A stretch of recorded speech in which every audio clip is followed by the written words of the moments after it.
Bonjour et bienvenue à notre webinaire sur le décryptage des comptes rendus métiers et tenter de répondre à toutes les questions que vous vous posez sur le tableau de bord DSN. Alors compliqué pour certains ou insurmontable pour d'autres, nous allons vous montrer que c'est plus simple que ce qu'on pense. Alors avant de commencer, donc une petite mise au point technique, donc sachez que votre micro et votre caméra ne seront pas activés, tout simplement pour des raisons de bande passante. Donc normalement, tout fonctionne correctement au niveau du son et de l'image. Par contre, si toutefois vous ne nous entendez pas bien, vous pouvez donc utiliser l'onglet discussion pour nous l'indiquer. Alors au niveau du timing, donc ce webinaire va durer environ 45 minutes avec une présentation de 30 minutes et les 15 dernières minutes qui seront consacrées à la fin du webinaire pour répondre à vos questions dans la zone Q&R. Donc nous assistons bien sur la zone Q&R pour pouvoir identifier vraiment toutes vos questions que vous allez poser au fur et à mesure du webinaire et nous répondrons donc à des questions d'ordre général. Aucun cas particulier ne sera évoqué en direct. Donc pour votre information, on va essayer d'apporter toutes les réponses à la fin du webinaire sous un format de chat. Donc pas d'inquiétude, si bien sûr nous ne répondons pas à toutes les questions, on vous les transmettra par mail au moment de vous envoyer le support à l'issue de la présentation. Alors je suis Bénédicte, conseillère employeur à la Caisse primaire d'assurance maladie de l'île Douai. Et bonjour à tous, je suis Guillaume, conseiller employeur à la Caisse primaire d'assurance maladie également de l'île Douai. Alors au sommaire aujourd'hui, donc nous allons voir ensemble différentes étapes. Dans un premier temps, donc je m'assure que le paramétrage de mon logiciel est correct. Ensuite, je réalise mon signalement d'arrêt de travail en DSN. En troisième point, je suis bien mes accusés de réception. En quatrième point, je consulte mon tableau de bord. En cinquième point, j'identifie les différents types de rejets. Ensuite, je lis les comptes rendus métiers et enfin, je réponds à la CPM et je saisis une attestation de salaire rectificative. Alors, commençons donc par le paramétrage du logiciel de paie. Bien sûr, c'est une étape primordiale avant de commencer et de transmettre, bien sûr, toutes les données. Alors dis-moi Bénédicte, pourquoi paramétrer le logiciel de paye? Eh bien, Guillaume, c'est pour garantir la continuité des droits de vos salariés et donc leur bonne couverture sociale.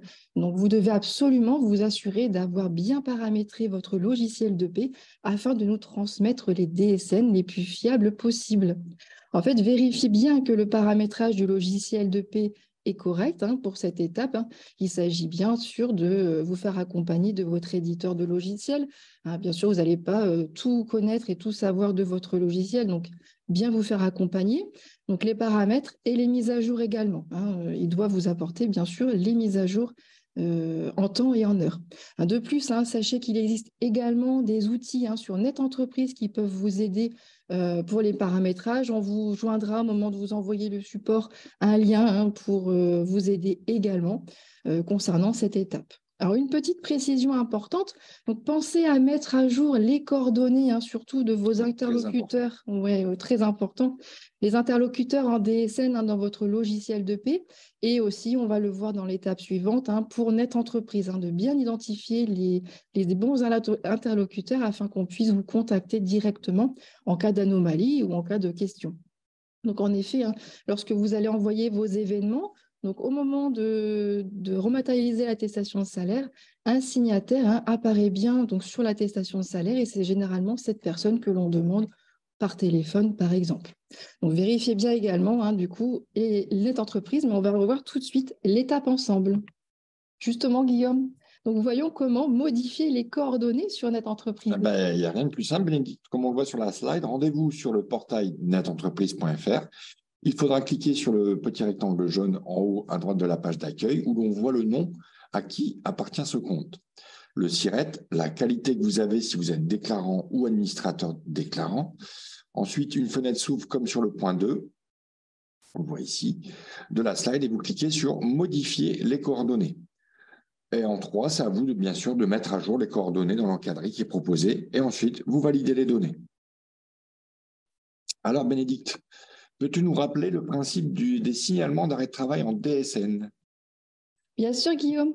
Alors, avant de réaliser un signalement d'arrêt, on rappelle qu'il faut avoir 3 mois d'historique en DSN mensuel pour générer un signalement d'arrêt de travail.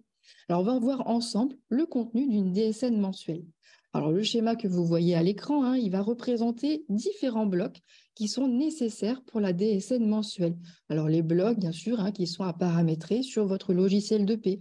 Et comme on le disait tout à l'heure, aidez-vous par votre éditeur de logiciel, hein, justement, pour tout paramétrer correctement. Alors, bloc, ça fait bizarre comme terme, mais bloc, hein, ça correspond à une famille. Alors, on en retrouve 4 grandes familles, avec en plus le bloc 0. Alors, le bloc 0, ça, c'est propre à votre logiciel de paie, hein, parce qu'il en existe beaucoup. Et nous avons bien sûr les autres familles, donc la famille entreprise, la famille salarié, la famille travail et la famille salaire.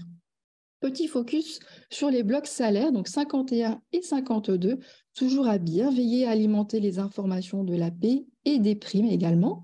Et dans le bloc travail, le 40, 41 et 53, qui vont en fait déterminer, hein, le régime du salarié et la bonne circulation des informations. Alors, je le rappelle, hein, quand Bénédicte expliquait que c'était 3 mois d'historique pour les signalements d'arrêt de travail au risque maladie, bien Oui, sûr. Hein. tout à fait, tu fais bien de préciser, Guillaume. Pas se tromper. Mais Guillaume, du coup, comment je fais pour réaliser mon signalement d'arrêt de travail? Ben, on va le voir ensemble tout de suite. Eh bien, du fait que les données mensuelles sont enrichies et dès la connaissance d'un arrêt de travail d'un de vos salariés, vous allez devoir réaliser un signalement d'arrêt de travail dans les 5 jours à la connaissance de cet arrêt via votre logiciel de paye. D'accord. Et pour cela, du coup, il est nécessaire de remplir quelles informations? Alors, dans un premier temps, Bénédicte, on aura besoin du motif de l'arrêt. Donc, si c'est un arrêt maladie, un congé paternité ou encore un accident de travail ou de trajet. Il vous faudra ensuite indiquer la date du dernier jour de travail ainsi que la fin prévisionnelle qui figure sur la prescription médicale, hein, du médecin. Et surtout, en cas de subrogation, il faudra enrichir la date de début et la date de fin à appliquer selon votre convention collective. Et de ce fait, votre IBAN sera automatiquement plaqué sur l'attestation. Hein. Donc, comme on voit comme je viens de le dire, la date de fin appliquée selon votre convention collective, généralement, c'est 3 ans moins 1 jour. Voilà. Mais ça dépend de votre convention collective. Oui, tout à fait, effectivement, et tu fais bien de le préciser également. Donc, si j'ai bien compris, toutes les informations sur l'attestation de salaire, elles vont être issues des DSN mensuels. Alors, en effet, Bénédicte. Et pour rappel, les DSN mensuels sont à transmettre le 5 ou le 15 de chaque mois, selon la taille de l'entreprise. Et pour les signalements d'arrêt, comme je l'ai dit, elles sont à transmettre dans les 5 jours à la connaissance de l'arrêt de travail. N'oublions pas que votre signalement d'arrêt de travail remplace l'attestation de salaire. Donc, si vous envoyez vos signalements en DSN, il n'y a plus d'attestation de salaire à transmettre par Net Entreprise. Donc, c'est une seule démarche, un archivage unique et un suivi de qualité. Alors, dis-moi, Bénédicte, peux-tu nous expliquer comment suivent ces fameux accusés de réception en DSN? Alors en fait, dès que vous transmettez vos DSN, elles sont soumises à différents contrôles. Donc on va les voir ensemble. Donc vous recevez un mail, donc un accusé de réception dit accusé d'enregistrement électronique, donc le AEE, ou en cas justement, le cas contraire, si votre dépôt n'est pas recevable, vous allez avoir à votre disposition un accusé de rejet qui est le ARE. Donc, à charge, bien sûr, à vous de cliquer sur le mail qui contient le lien et de voir justement s'il y a une anomalie et quelle anomalie a été détectée. Alors, une fois que tous les contrôles sont appliqués, vous recevez un certificat de conformité, hein, le CFCO. Donc, bien sûr, hein, cela ne signifie pas, surtout faites bien attention, que votre DSN est correcte. Il se peut qu'elle comporte un bilan d'anomalie, le fameux BAN. Hein, il sera donc très important d'être vigilant sur ce point et de venir vérifier ce que comporte ce bilan. En fait, le bilan est en général un compte-rendu, hein, qui vous informe qu'une ou plusieurs anomalies ont été détectées suite aux différents contrôles, justement. Alors, on retrouve ce bilan où? Eh bien, tout simplement, vous allez le retrouver dans votre tableau de bord. Donc, c'est vrai qu'on le dit souvent, hein, de bien consulter ce tableau de bord, mais il est vraiment essentiel et primordial, hein, pour vos suivis. Et en fait, dans ce tableau de bord, vous allez pouvoir retrouver en détail, et on va le voir d'ailleurs, hein, dans un instant, par la suite des slides, justement. Donc, ce tableau de bord, il va se retrouver sur votre portail Net Entreprise dans le service DSN Régime Général ou pour ceux qui le peuvent et qui ont l'accès sur le logiciel de paie. Alors, le bilan de traitement, il va donc vous remonter toutes les anomalies. Alors, c'est certain qu'il n'est pas vraiment évident de comprendre les numéros indiqués, les motifs également qui sont indiqués. Mais on n'oublie pas que donc, pour vous accompagner, il existe un cahier technique qui est disponible sur Net Entreprise et afin de comprendre les anomalies et de corriger vos erreurs. Mais Bénédicte, il y a encore quelque chose que je n'ai pas bien compris. Si j'ai un certificat de conformité, je n'ai pas de bilan d'anomalie alors? Alors, c'est une très bonne réflexion, Guillaume. Merci. Alors, en fait, pour résumer, l'ADSN, elle peut être acceptée, mais présenter malgré tout des anomalies non bloquantes ou, bien sûr, un bilan d'anomalie va être généré. En effet, il y a deux types de contrôle. Il y a le contrôle bloquant. Donc là, à ce moment-là, la DSN, elle est rejetée et on n'a pas du tout pu détecter, enfin, recevoir vos données. Donc, ouais, voilà, c'est ça. Et sinon, on a ce qu'on appelle les contrôles non bloquants. Alors, effectivement, la DSN, elle sera bien acceptée, mais attention, il existe des écarts entre ce que vous avez transmis et ce qui existe au niveau des organismes de protection sociale et des administrations. Donc, ce certificat de conformité, comme vous l'avez compris, va indiquer simplement que les éléments sont conformes à la norme de la DSN, mais c'est-à-dire, bien sûr, que les contrôles spécifiques de chaque rubrique est OK. Donc, le contrôle est passé avec succès et que les informations sont conformes à la norme informatique donc de la DSN. En fait, pour que vos obligations déclaratives vis-à-vis de la DSN elles soient remplies, il ne faut aucune anomalie. Donc, c'est pour cela qu'il est impératif de consulter l'ensemble des comptes rendus métiers et des retours d'informations qui sont mis à disposition par les organismes de protection sociale et administration. Voilà, j'arrive à passer la slide.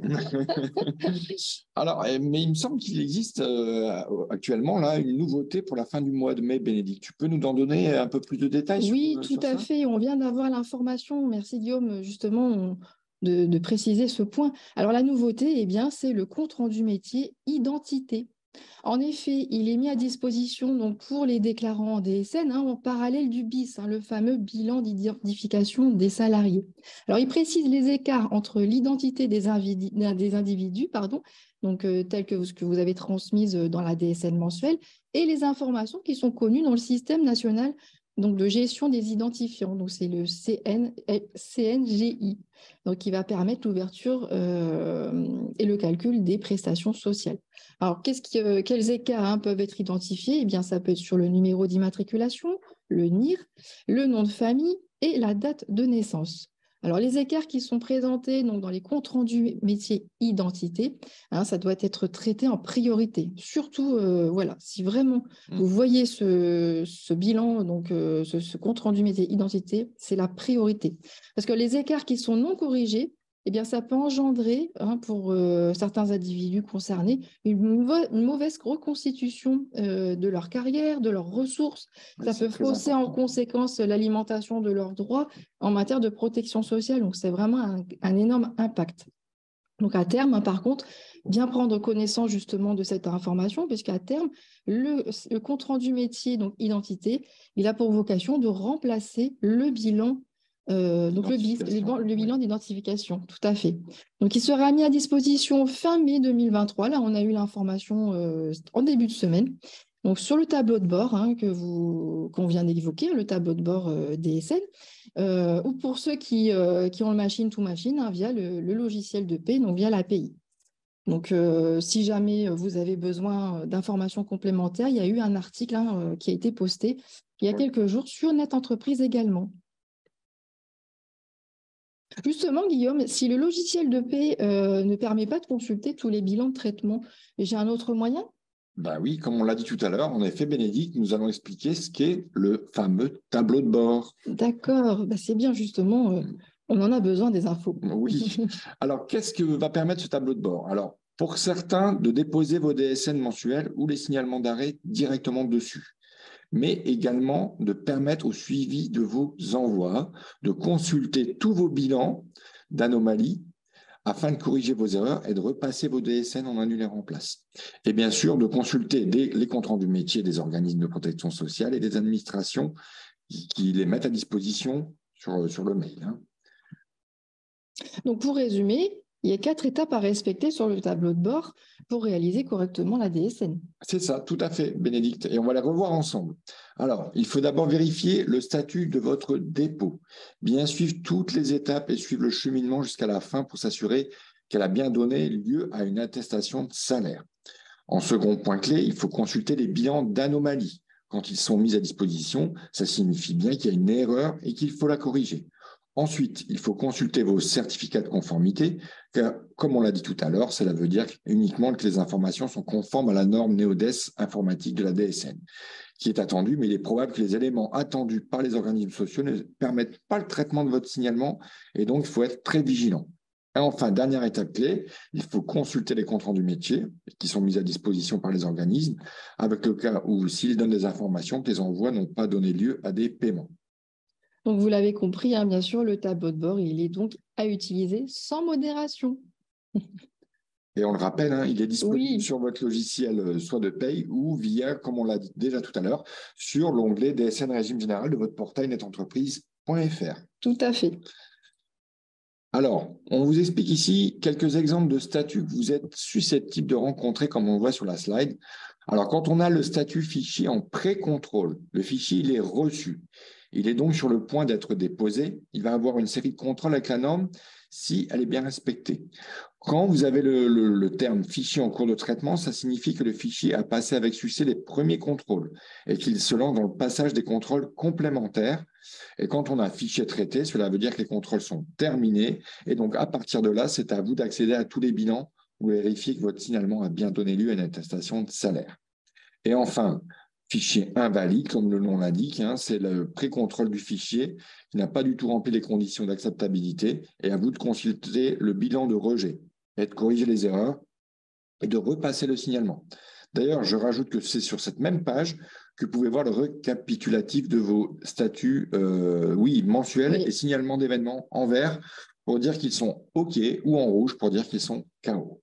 Ça peut déjà être un signe justement pour vous donner Voilà, justement l'envie et l'utilité d'aller sur les d'aller loops. sur les groupes Ouais, et de bien cliquer dessus. tout à fait. Alors, Bénédicte, avec les explications que nous venons d'aborder, et pour voir si on a bien compris, si je ne corrige pas les anomalies, est-ce que c'est pénalisant en fait? Eh bien oui, Guillaume. En fait, il est essentiel de rappeler que pour les déclarants, de traiter toutes les anomalies qui ont été mises en évidence par les comptes rendus métiers. Effectivement, ça sera pénalisant pour vous et pour vos salariés, étant donné qu'il y a des risques de rupture de droit, de non-paiement de dossier. Donc pour cela, assurez-vous bien que tout passe en DSN mensuel et que vos signalements d'arrêt ne comportent pas d'anomalies. Très important. Ouais. Donc, il faut prendre le temps de lire tous les comptes rendus qu'on vous transmet. Et la CPM, en fait, toutes les caisses primaires avec lesquelles vous échangez, ils, bien sûr, attendent peut-être un retour de votre part. Donc, si vous ne prenez pas ce temps consacré pour la lecture de vos comptes rendus métiers et que vous n'avez pas corrigé les erreurs, du coup, le dossier ne sera pas traité.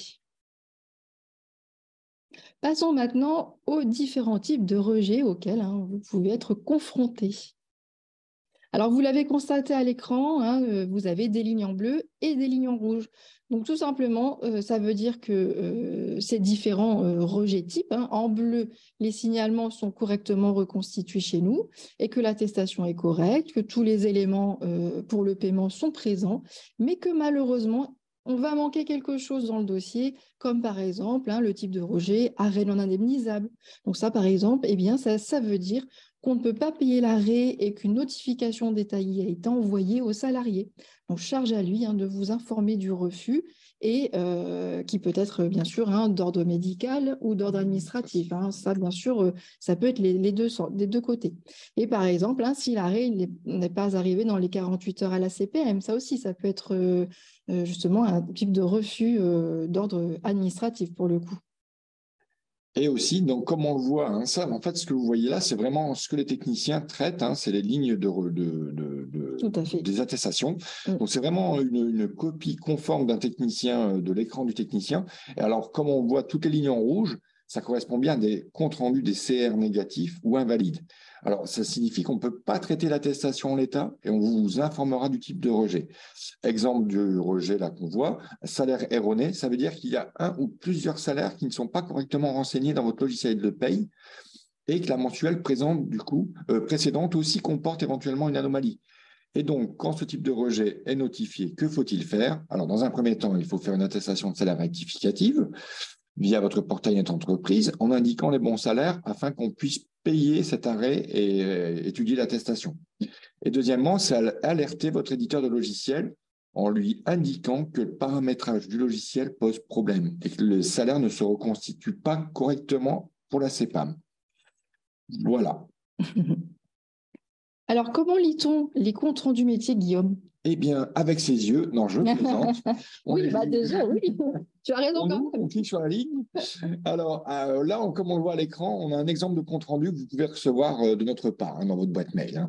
Alors, vous pouvez y lire, bien sûr, la date de création, tout en haut, le numéro de sécurité sociale très important du salarié concerné, mais aussi son identité, son nom et son prénom, que l'on a caché, bien sûr, pour pas... Voilà, oui, on ne donne pas de données. Aucune donnée. Vous y verrez également l'état du compte rendu, à savoir s'il est valide ou invalide.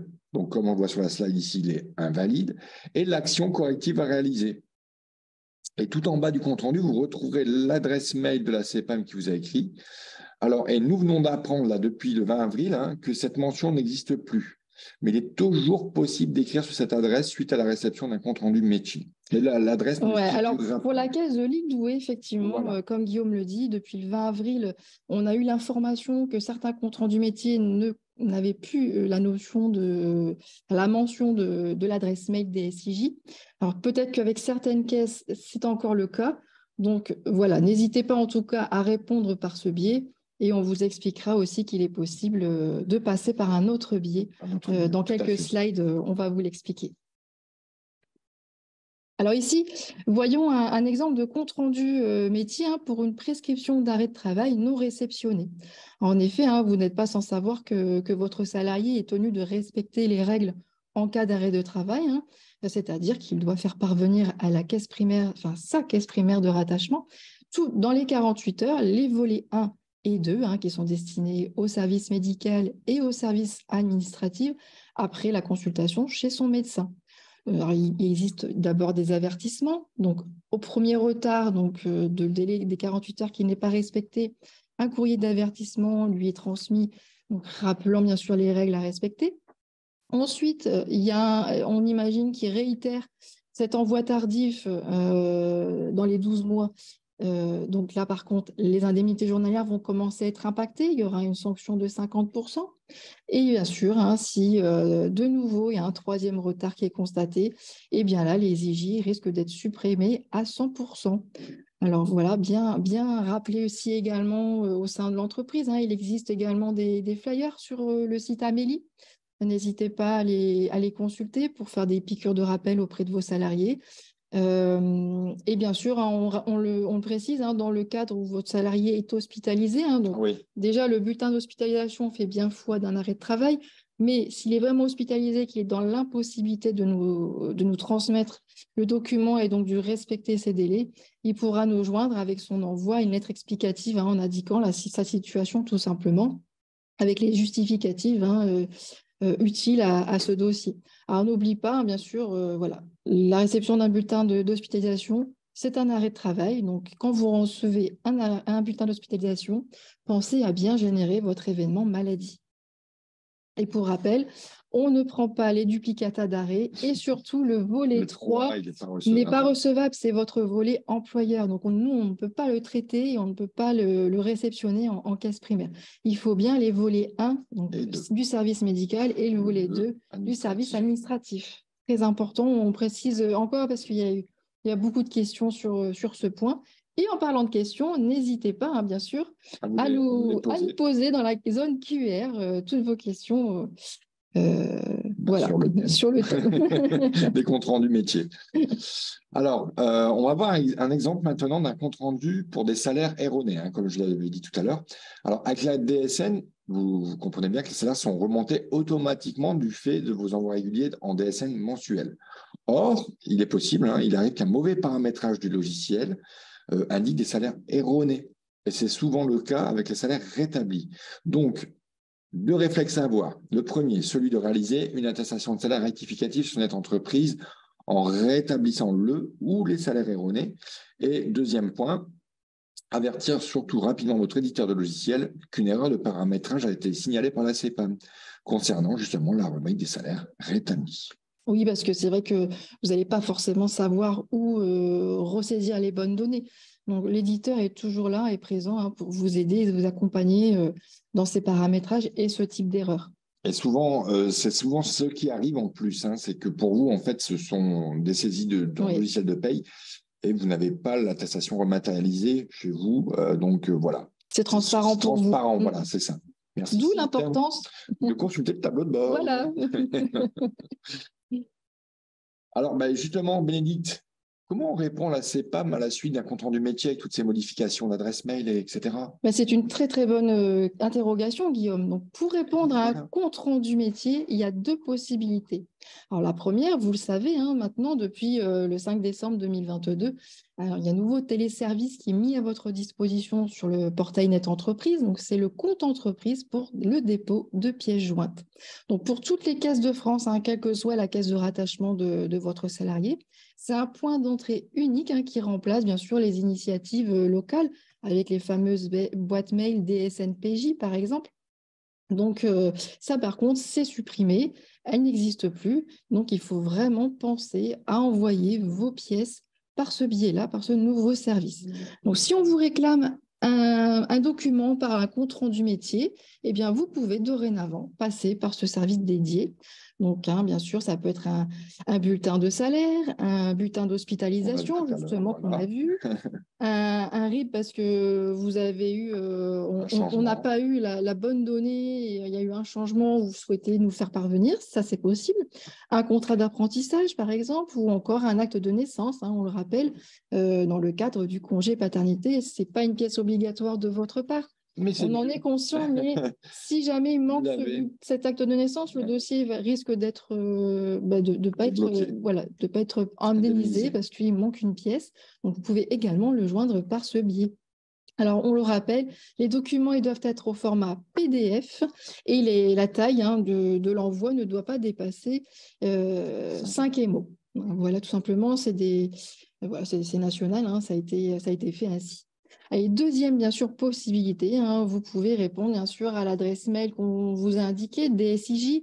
Alors là, depuis le 20 avril, hein, l'adresse n'est plus indiquée dans les comptes rendus métiers. C'est possible que vous en receviez encore. Donc, vous pouvez encore nous transmettre par l'adresse mail DSIJ. Mais sinon, privilégiez bien le compte entreprise pour déposer vos documents suite à la réception d'un compte rendu et surtout, on vous réclame un document. Tout simplement. Alors, il ne faut pas oublier que le compte-rendu est invalide. Hein. Ça signifie une correction de votre part.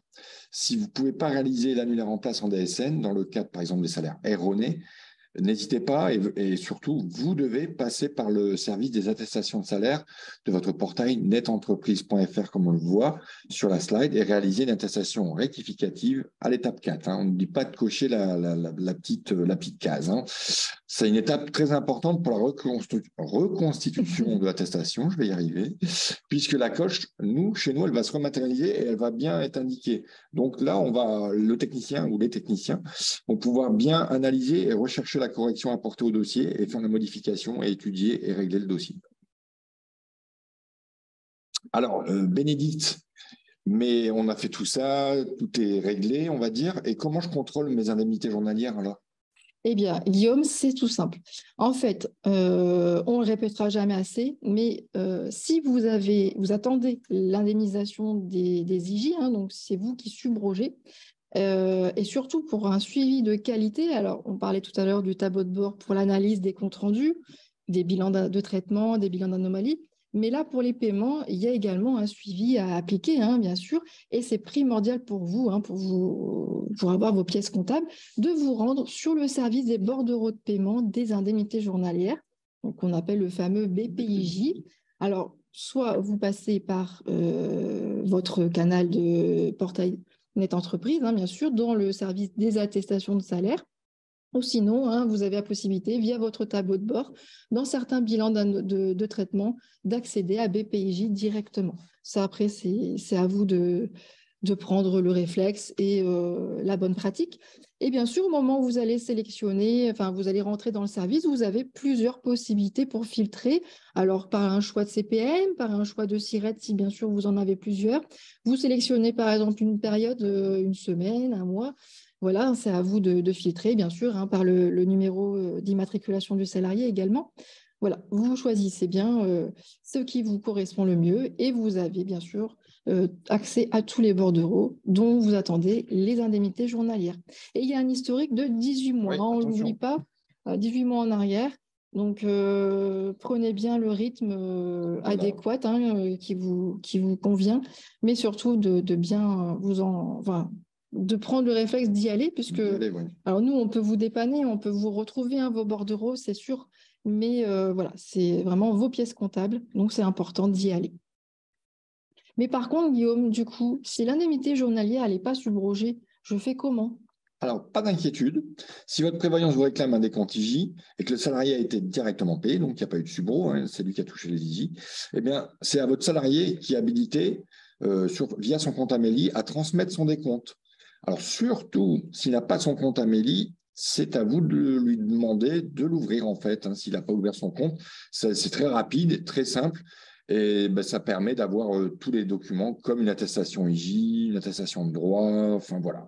Surtout que, je précise, hein, on n'a pas le droit de vous transmettre le bordereau de vos salariés. De vos salariés, si vous ne subrogez pas, nous, on ne peut pas transmettre une attestation de droit à un employeur. Ça, c'est très important. Alors, eh bien, ben, c'est déjà fini. Voilà. Déjà, oui, ça passe vite. Hein. On a terminé la présentation. Donc, avant de passer aux réponses à vos questions, vous le voyez sur la slide. Oh, décidément, ce matin. Vous retrouvez tous nos coordonnées, aussi bien de la hotline Net Entreprise, ainsi que de la plateforme téléphonique le 3679 qui est gratuite. Hein. Pour les employeurs, ainsi que les sites amélie.fr, partie entreprise. Et on a aussi des MOOC ou MOOC de formation. Hein, ce sont des petits tutos sur Net Entreprise. Et surtout, créez-vous un petit compte sur la base de connaissances Net Entreprise. C'est très rapide, c'est avec un mail, je crois. Surtout, vous voyez, voilà, et ça vous permet d'avoir beaucoup d'infos et d'aller rechercher des infos très intéressantes. Toutes les actualités qu'on vient de vous annoncer ce matin, vous voyez, ça, c'est indiqué également sur la base de connaissances. Sur la base de connaissances, tout à fait. Donc, si vous avez besoin, bien sûr, hein, d'un accompagnement, donc justement, hein, sur vos premières DSN, on imagine que vous vous lancez dedans, ou pour le suivi de vos comptes rendus, ou sur Net Entreprise, revoir la réglementation, n'hésitez pas à nous solliciter, on est là pour vous accompagner. On va vous mettre dans la zone discussion donc le lien pour répondre à notre enquête de satisfaction. Donc, si vous pouvez prendre quelques minutes pour y répondre. Sympa. Surtout qu'on vous écoute, on est très attentif à vos attentes. Il y a une question tout simplement sur les différents thèmes que vous souhaitez aborder en webinaire. Donc là, vous voyez, ça a été un webinaire qui a été réclamé. Qui a été réclamé, tout à fait. Donc là, je vais le copier et le coller tout de suite dans la zone de discussion. Voilà. Donc, on vous remercie d'avance de prendre quelques minutes. Hein, c'est très rapide. Hein. Voilà. Et voilà, on vous retrouve très vite pour nos prochains webinaires. Donc, vous avez déjà dû recevoir l'invitation hein, pour le mois de mai. On vous rappelle, hein, le jeudi 25 mai à 10 h sur le thème du contrôle des arrêts de travail avec le partenariat du service médical qui va nous accompagner pour ce thème. Donc, ça aussi, c'est un thème qui a été très demandé. Et du coup, il arrive le 25 mai. Je vous remets, si vous le souhaitez, vous n'avez pas encore pu vous y inscrire, le lien d'inscription afin de recevoir la connexion. Je vous le mets également dans la zone discussion. Pour le 25 mai. Pour le 25 mai. Voilà. Voilà, donc en tout cas, on vous remercie vraiment de votre participation et de votre fidélité, hein, comme toujours. N'oubliez pas d'aller voir nos replays, hein, bien sûr, qui sont disponibles sur notre chaîne YouTube de la CPM de l'île Douai. Voilà. Et là, on va passer à la réponse à vos questions. Donc, en tout cas, on vous souhaite une très belle journée. Prenez bien soin de vous et à très vite. Bonne journée, à Et merci, bientôt. Guillaume. Merci Bénédicte.